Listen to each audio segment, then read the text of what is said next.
Hi friends, this is Kavitha. Welcome to our channel. ఈరోజు మనం ఈ వీడియోలో టెట్ మరియు డిఎస్సికి సంబంధించిన సైన్స్ సబ్జెక్ట్లోని ఇంపార్టెంట్ బిట్స్ని అకాడమీ బుక్స్ నుండి గ్యాదర్ చేసి వీడియో చేయడం జరిగింది.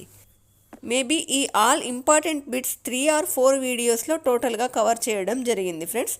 ఓకే ఫ్రెండ్స్, లేట్ చేయకుండా వీడియోలోకి వెళ్ళిపోదాం. ఫస్ట్ క్వశ్చన్, వెష్టి కుటుంబాన్ని ఇలా అని కూడా అంటారు. 1 సమిష్టి కుటుంబం, 2 ఉమ్మడి కుటుంబం, 3 చిన్న కుటుంబం, 4 పెద్ద కుటుంబం. ఫ్రెండ్స్, ఆన్సర్ గెస్ చేయండి. ఆన్సర్ తెలిసిన వాళ్ళు కింద కామెంట్ బాక్స్లో కామెంట్ చేయండి. 10 seconds టైం ఉంటుంది. ఆన్సర్ గెస్ చేయండి. ద రైట్ ఆన్సర్ ఈజ్ చిన్న కుటుంబం. అనగా వెష్టి కుటుంబాన్ని చిన్న కుటుంబం అని కూడా అంటారు. చిన్న కుటుంబం అంటే తల్లి, తండ్రి, ఒకరు లేదా ఇద్దరు పిల్లలు కలిగి ఉన్న కుటుంబాన్నే చిన్న కుటుంబం లేదా వ్యష్టి కుటుంబం అని కూడా అంటారు ఫ్రెండ్స్. చిన్న కుటుంబం, పెద్ద కుటుంబం, ఉమ్మడి కుటుంబం, వ్యష్టి కుటుంబం, సమిష్టి కుటుంబం ఇవన్నీ మనం చిన్న క్లాసులలో తెలుసుకునే ఉన్నాం కదా, ఈజీగానే అనిపిస్తుంది. కాకపోతే మనం ఎగ్జామ్లోకి వెళ్ళాక అక్కడ ఆప్షన్స్ చూసేసరికి కన్ఫ్యూజ్ అయ్యే అవకాశం ఉంటుంది ఫ్రెండ్స్. కరెక్ట్గా గుర్తుపెట్టుకోండి, వ్యష్టి కుటుంబాన్నే చిన్న కుటుంబం అని కూడా అంటారు. ఇక్కడ పెద్ద కుటుంబం అంటే తల్లిదండ్రులకు 2 కంటే ఎక్కువ పిల్లలు ఉన్నట్లయితే దానిని మనం పెద్ద కుటుంబం అని అంటారు. అలాగే ఉమ్మడి కుటుంబం అంటే 2 లేదా 3 కుటుంబాలు కలిసి ఒకే కుటుంబంగా జీవించడాన్ని మనం ఉమ్మడి కుటుంబంగా చెప్పుకుంటాము. తాతయ్యలు, నానమ్మలు, తల్లి, తండ్రి, భార్య, భర్త, పిల్లలు, వదిన, మరదలు, పిన్ని, బాబాయ్, అన్నయ్యలు, తమ్ముళ్ళు ఇలా ఇంతమంది ఉంటే దీనిని మనము ఉమ్మడి కుటుంబంగా చెప్పుకుంటాం ఫ్రెండ్స్. నెక్స్ట్ క్వశ్చన్, ఈ క్రింది వాటిలో వయోవృద్ధుల దినోత్సవంగా జరుపుకునే తేదీ ఏది? 1 అక్టోబర్ 1వ తేదీ, 2 అక్టోబర్ 15వ తేదీ, 3 నవంబర్ 1వ తేదీ, 4 నవంబర్ 15వ తేదీ. ఫ్రెండ్స్, ఆన్సర్ గెస్ చేయండి. ఆన్సర్ తెలిసిన వాళ్ళ కింద కామెంట్ బాక్స్లో కామెంట్ చేయండి. వీడియోని ఎండ్ వరకు చేయకుండా చూడండి. ఇవి అకాడమీ బుక్స్ నుంచి గ్యాదర్ చేసిన important bits friends. The right answer is October 1వ తేదీ. అక్టోబర్ 1వ తేదీని మనం వయోవృద్ధుల దినోత్సవంగా జరుపుకుంటాం. నెక్స్ట్ క్వశ్చన్, మొక్కకు ఆహారం అందించే ఆహార కర్మాగారాలు ఏవి? ఆప్షన్ ఏ ఆకులు, ఆప్షన్ బి కాండాలు, సి వేర్లు, డి కొమ్మలు. ఫ్రెండ్స్, ఆన్సర్ గెస్ చేయండి. ఆన్సర్ తెలిసిన వాళ్ళు కామెంట్ చేయండి. The right answer is option A ఆకులు. మొక్కకు ఆహారాన్ని అందించే ఆహార కర్మాగారాలు అని ఆకులను మాత్రమే పిలుస్తారు ఫ్రెండ్స్, ఇది గుర్తుపెట్టుకోండి. నెక్స్ట్ క్వశ్చన్, కింది వాటిలో ఈ చెట్టు ఆకులు చాలా పెద్దవిగా ఉంటాయి. ఏ వేప, బి చింత, సి గులాబీ, డి అరటి. ఆన్సర్ గెస్ చేయండి. ఆన్సర్ తెలిసిన వాళ్ళ కింద కామెంట్ బాక్స్లో కామెంట్ చేయండి.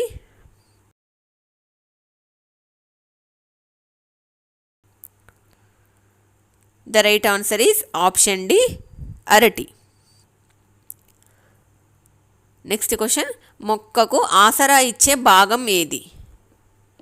ఏ ఆకు, బి పువ్వు, సి కాండం, డి కాయ.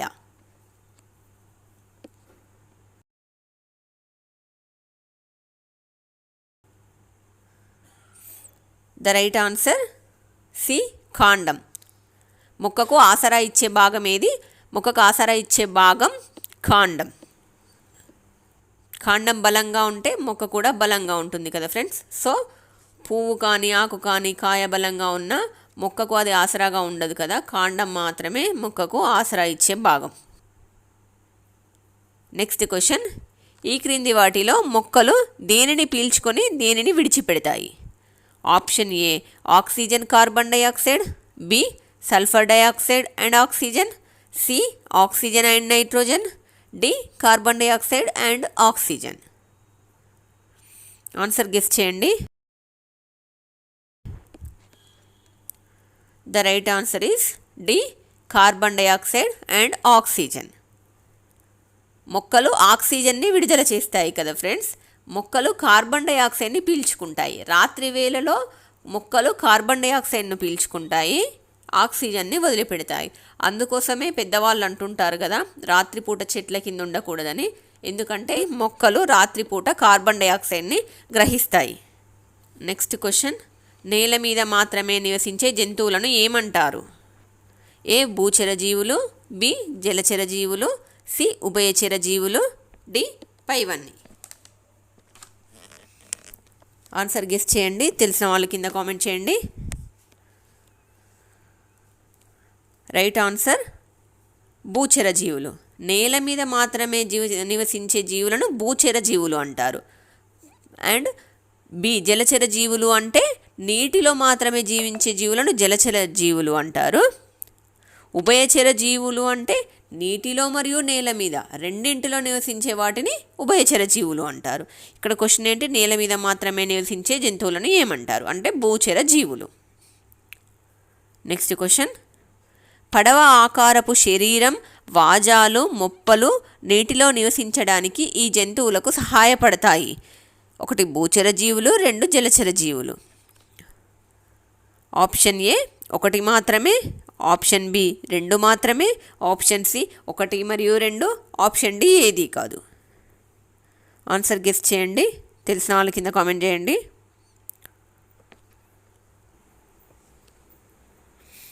రైట్ ఆన్సర్ ఆప్షన్ బి 2 మాత్రమే, అంటే జలచర జీవులు. జలచర జీవులకు పడవ ఆకారపు శరీరం, వాజాలు, మొప్పలు నీటిలో నివసించడానికి ఉపయోగపడతాయి అన్నమాట. నెక్స్ట్ క్వశ్చన్, తేమగా ఉండే చర్మం, వేళ్ళ మధ్య చర్మం, బలమైన వెనుక కాళ్ళు ఈ జీవులకు నేల మీద నీటిలోనూ నివసించడానికి ఉపయోగపడతాయి. ఏ భూచర జీవులు, బి జలచర జీవులు, సి ఉభయచర జీవులు, డి పైవన్నీ. ఆన్సర్ గెస్ చేయండి.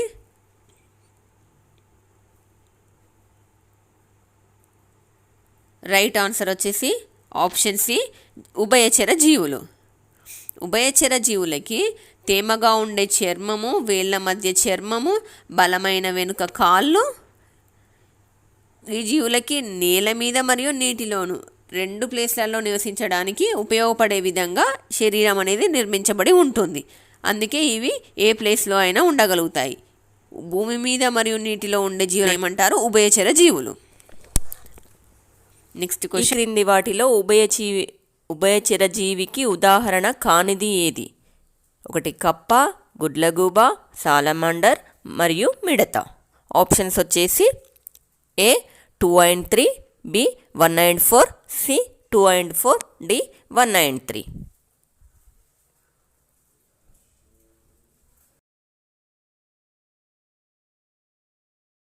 ఆన్సర్ వచ్చేసి ఆప్షన్ సి 2 and 4, అనగా గుడ్లగూబ మరియు మిడత అనేవి ఉభయచర జీవులకు ఉదాహరణ కానిది. ఇక్కడ క్వశ్చన్ కరెక్ట్గా చూసుకోవాలి ఫ్రెండ్స్. మిగతా 2 ఉభయచర జీవులకు ఉదాహరణ. కప్ప మరియు సాలమాండర్ అనేవి ఉభయచరాలు, గుడ్లగూబ మరియు మిడత అనేది ఉభయచర జీవులు కాదు. నెక్స్ట్ క్వశ్చన్, శుభ్రపరిచే తోటీలు అని వేటిని అంటారు?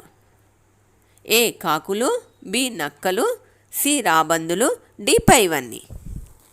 ఆన్సర్ గెస్ చేయండి friends.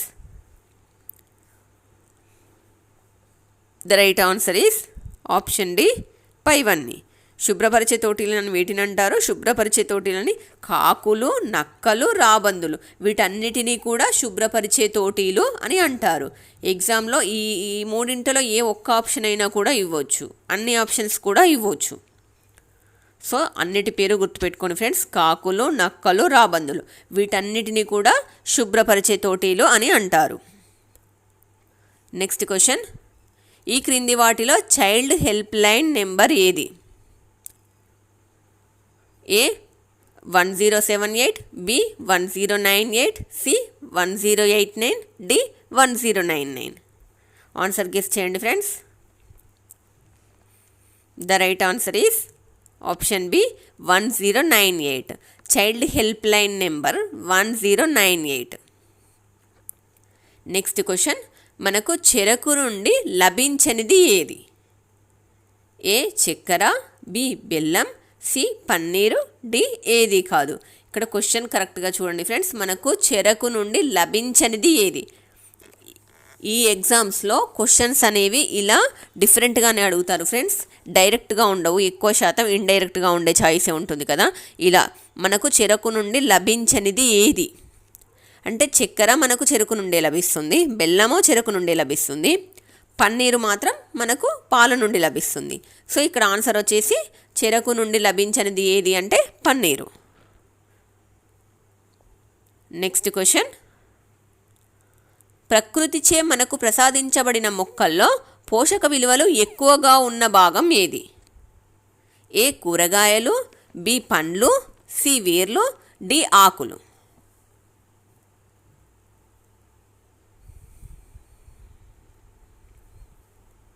The right answer is D ఆకులు.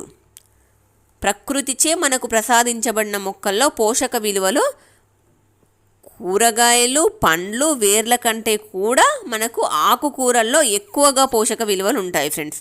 మనకు ఐరన్ కూడా ఎక్కువగా లభిస్తుంది ఆకుకూరల్లో. అన్ని రకాల పోషక విలువలు కూడా కూరగాయలు, పండ్లు, వేర్ల కంటే కూడా ఆకుకూరల్లోనే ఎక్కువ పోషక విలువలు ఉంటాయి. నెక్స్ట్ క్వశ్చన్, లవంగపు చెట్టులోని ఏ భాగాన్ని మనము లవంగంగా ఉపయోగిస్తాము? ఆకు, బి కాండం, సి మొగ్గ, డి వేరు.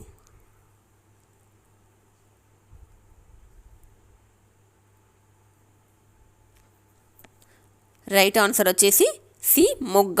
లవంగాలలో మనము లవంగం చెట్టు నుండి వచ్చే లవంగాలు మనకు ఇందులోని ఏ భాగాన్ని మనము ఉపయోగిస్తాము?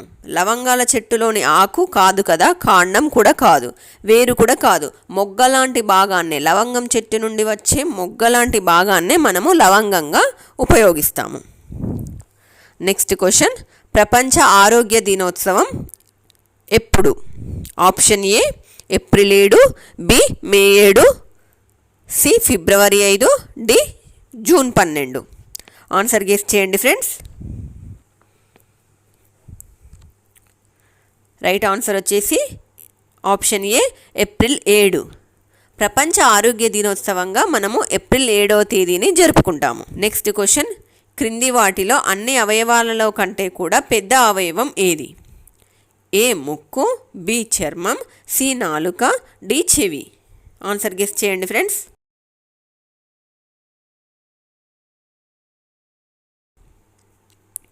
రైట్ ఆన్సర్ వచ్చేసి బి చర్మం. ముక్కు, నాలుక, చెవి వీటన్నిటికంటే కూడా చర్మం అనేది అవయవాలలో అన్నింటికంటే కూడా పెద్దది, గుర్తుపెట్టుకోండి ఫ్రెండ్స్. నెక్స్ట్ క్వశ్చన్, ప్రపంచ జల దినోత్సవాన్ని ఏ తేదీన జరుపుకుంటారు? ఏ ఫిబ్రవరి 12, B June 18, C March 15, D మార్చి 22.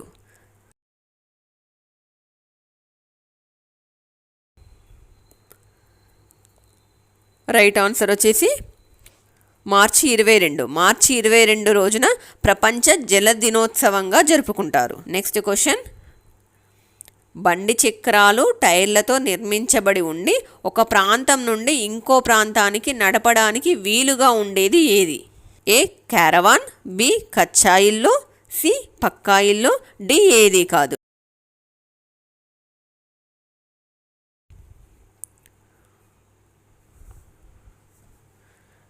రైట్ ఆన్సర్ వచ్చేసి క్యారవాన్. క్యారవాన్ ఎలా ఉంటుంది? బండి చక్రాలు టైర్లతో నిర్మించబడి ఉండి ఒక ప్రాంతం నుండి ఇంకో ప్రాంతానికి మనము తీసుకువెళ్ళడానికి వీలుగా ఉంటుంది. దీన్ని ఏమంటారు? క్యారవాన్. కచ్చా ఇల్లు కానీ పక్కా ఇల్లు కానీ ఒక ప్లేస్ నుండి మనం ఇంకొక ప్లేస్కి తీసుకెళ్ళలేము కదా ఫ్రెండ్స్. సో ఆన్సర్ వచ్చేసి క్యారవాన్. నెక్స్ట్ క్వశ్చన్, ఈ పక్షి తన గూళ్ళను చెట్లపైన, ఇంటి దూలాలపైన కట్టుకుంటుంది. అది కర్ర పుల్లలు, గడ్డి ఆకులు, పత్తి గూళ్ళ కోసం ఉపయోగిస్తుంది. ఆ పక్షి ఏది? ఏ గిజిగాడు, బి రామచిలుక, సి పిచ్చుక, డి వడ్రంగి పిట్ట.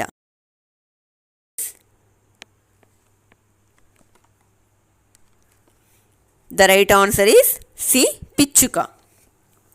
పిచ్చుక ఎక్కడ గూడు కట్టుకుంటుంది? తన గూళ్ళను చెట్ల మీద కానీ, ఇంటి దూలాల మీద కానీ, కర్ర పుల్లలు, గడ్డి ఆకులు, ఇవన్నీ పత్తి కర్రలు ఉపయోగించి గూళ్ళను నిర్మించుకుంటుంది. సో ఆన్సర్ వచ్చేసి ఏంటి? పిచ్చుక. నెక్స్ట్ క్వశ్చన్, ఈ పక్షి చెట్ల కాండానికి పెద్ద తొర్రలు చేసి తన నివాసాన్ని నిర్మించుకుంటుంది. అది ఏ పక్షి? ఆప్షన్ ఏ పిచ్చుక, బి వడ్రంగి పిట్ట, సి గిజిగాడు, డి రామచిలుక. ఆన్సర్ గెస్ చేయండి ఫ్రెండ్స్.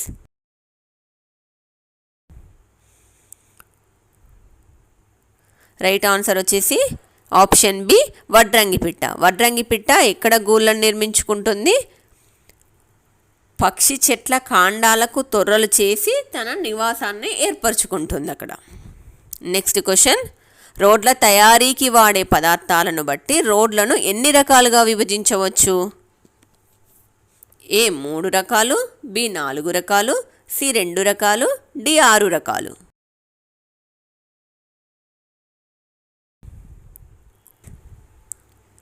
రైట్ ఆన్సర్ వచ్చేసి డి 6 రకాలు. రోడ్ల తయారీకి వాడే పదార్థాలను బట్టి రోడ్లను 6 రకాలుగా విభజించవచ్చు. నెక్స్ట్ క్వశ్చన్, జతపరచుము. ట్రాఫిక్ సిగ్నల్స్ని జతపరచండి. ఎరుపు, పచ్చ రంగు, ఆరెంజ్. అపోజిట్ సైడ్ ముందుకు పోవాలి, ఆగాలి, సిద్ధంగా ఉండాలి. ఇందులో ఆప్షన్స్ వచ్చేసి option 1 C A B, option 2 A B C, option 3 B A C, option 4 B C A.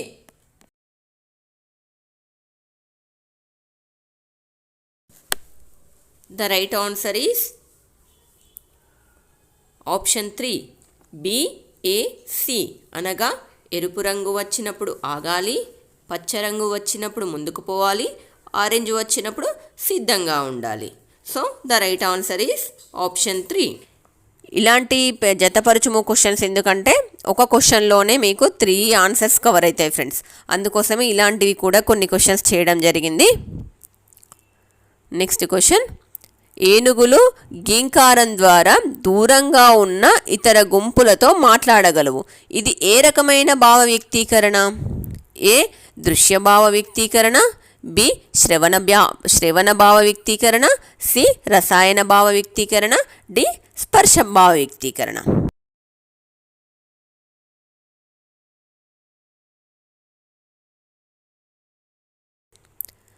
Right answer వచ్చేసి బి శ్రవణ భావ వ్యక్తీకరణ. అంటే ఏనుగులు గీంకారం ద్వారా దూరంగా ఉన్న ఇతర గుంపులతో మాట్లాడగలవు. దూరంగా ఉన్న ఇతర గుంపులు అంటే వాళ్ళు గీంకారం అంటే సౌండ్ ద్వారా ఏనుగులు దూరంగా ఉన్న గుంపులతో మాట్లాడుతున్నాయి. సౌండ్ అంటే మనము వింటాం కదా, వినడం అంటే శ్రవణ భావ వ్యక్తీకరణ. ఆన్సర్ ఏంటి? శ్రవణ భావ వ్యక్తీకరణ. నెక్స్ట్ క్వశ్చన్, ఉత్తరం మరియు తూర్పు మధ్య గల మూల ఏది? ఏ ఈశాన్యం, బి నైరుతి, సి ఆగ్నేయం, డి వాయువ్యం.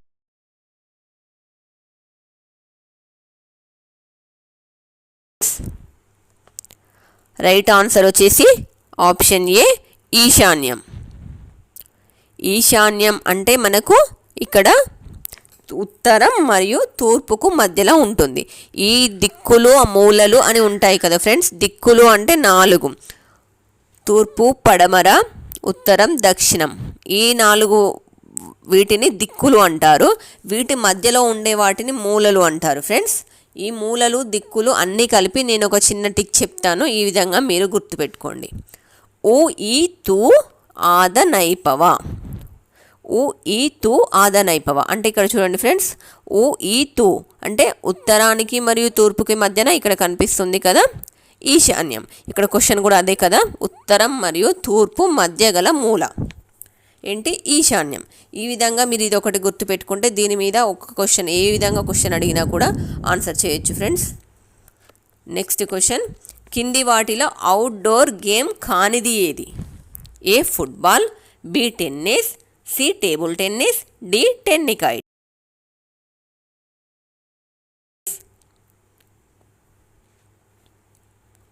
రైట్ ఆన్సర్ వచ్చేసి సి టేబుల్ టెన్నిస్. ఇక్కడ క్వశ్చన్ను కరెక్ట్గా చదవాలి ఫ్రెండ్స్. ఫస్ట్ కొన్ని క్వశ్చన్స్ ఎలా అంటే ఇలా ఇండైరెక్ట్ క్వశ్చన్సే ఉంటాయి.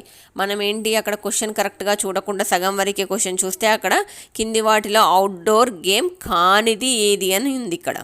అదే అవుట్డోర్ గేమ్ అని మనం అనుకుంటే ఇక్కడ అన్నీ అవే కనిపిస్తాయి కదా, సడన్గా ఫస్ట్ ఆప్షన్కి మనము టిక్ చేసే అవకాశం ఉంటుంది. అందుకే మనం ముందుగా క్వశ్చన్ని క్లియర్గా చదవాలి.